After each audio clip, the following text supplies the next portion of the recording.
Welcome to Headlines Nigeria on NITV. From our Abuja studio, I am Rachel Uwa. I have summaries of news, politics, business and sport. Let's see the first item. From this day newspaper, House moves to review 2010 budget.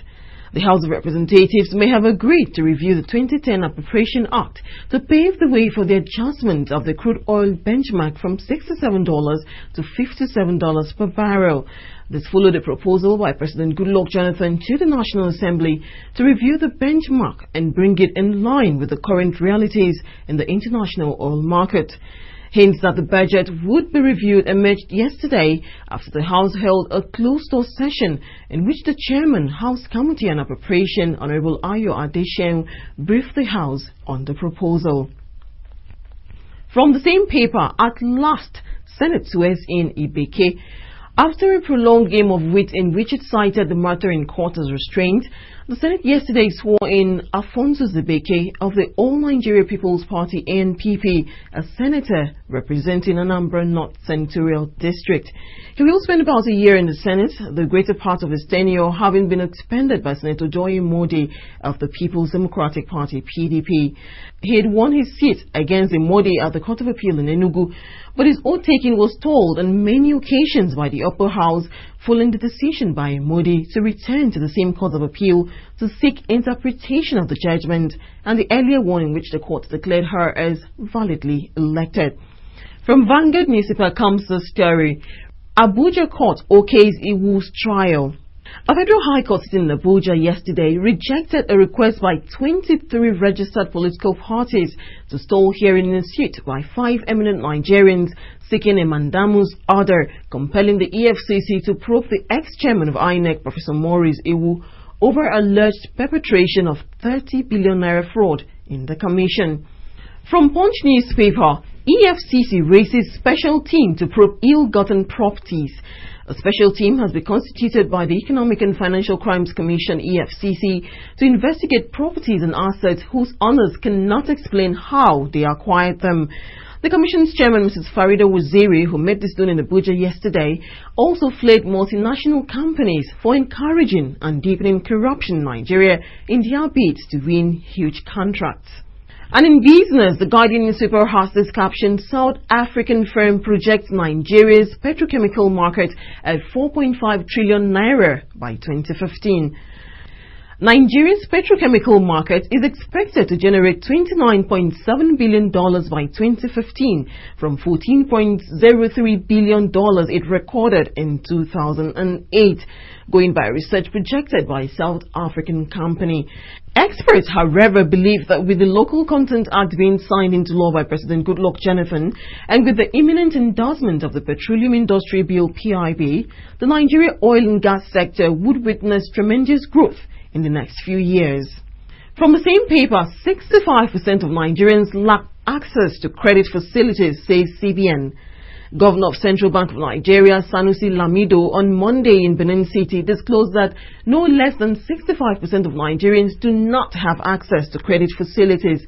He however said that the Apex Bank was already working on strategies to improve Nigerians' access to more loans. Ex-minister makes case for more microfinance banks. Former Minister of Finance, Mrs. Nadi Osman, has asked the federal government to further strengthen the policy of promoting the establishment of more microfinance banks in the country to arrest the growing incidence of poverty among Nigerians. Osman pointed out that her experience in the government and social work has taught her that providing credit and savings outlets to the poor can be a powerful and efficient tool for poverty elimination in Nigeria. Government to review codes for capital market regulators, first act.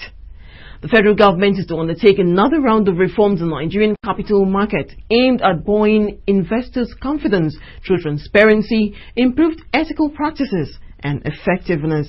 Accordingly, the Minister of State for Finance, Mr. Remi Babalola, is to inaugurate 2 committees tomorrow to undertake the reforms.